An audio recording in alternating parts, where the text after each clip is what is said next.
Hello दोस्तों, दिल से राधे राधे। फिर से एक बार मेरी चैनल जय रणछोड़ पर आपका स्वागत है। हमें सदैव निंदा से बचना चाहिए। एक बार की बात है, किसी राजा ने यह फैसला लिया कि वह प्रतिदिन 100 अंधे लोगों को खीर खिलाया करेगा। एक दिन खीर वाले दूध में सांप ने मुंह डाला और दूध में विष डाल दी। जहरीली खीर खाकर 100 के 100 अंधे व्यक्ति मर गए। राजा बहुत परेशान हुआ कि मुझे 100 आदमियों की हत्या का पाप लगेगा। राजा परेशानी की हालत में अपने राज्य को छोड़कर जंगलों में भक्ति करने के लिए चल पड़ा ताकि इस पाप की माफ़ी मिल सके। रास्ते में एक गांव आया। राजा ने चौपाल में बैठे लोगों से पूछा कि क्या इस गांव में कोई भक्ति भाव वाला परिवार है ताकि उसके घर रात काटी जा सके।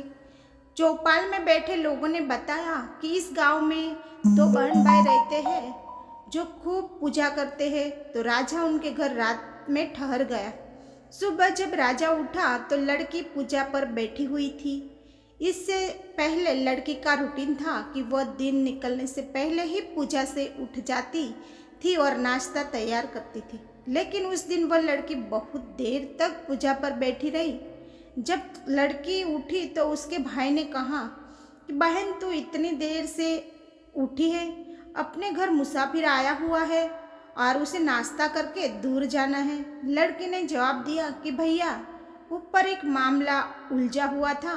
धर्मराज को किसी उलझन भरी स्थिति पर कोई फैसला लेना था और मैं वह फैसला सुनने के लिए रुक गई थी, इसलिए मैं देर तक ध्यान करती रही।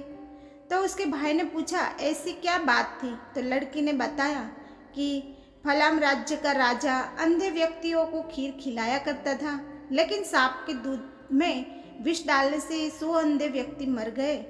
जब धर्मराजा को समझ नहीं आ रहा कि अंधे व्यक्ति की मौत का पाप राजा को लगे, सांप को लगे या दूध बिना ढके छोड़ने वाले रसोइयों को लगे। राजा भी सुन रहा था। राजा को अपने से संबंधित बात सुनकर दिलचस्पी हो गई और उसने लड़की से पूछा कि फिर क्या फैसला हुआ।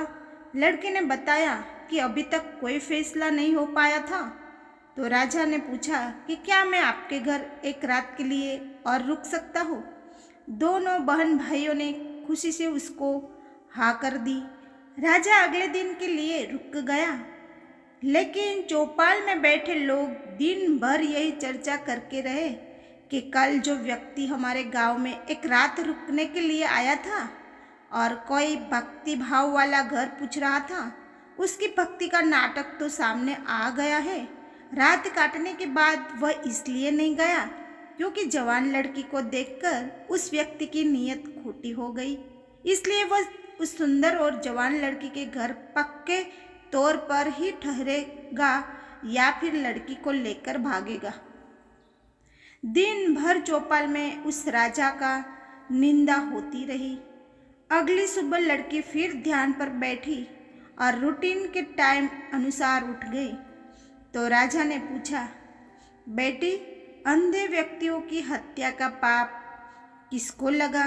तो लड़की ने बताया कि वह पाप तो हमारे गांव के चौपाल में बैठे लोग बांट के ले गए। निंदा करना कितना घाटे का सौदा है।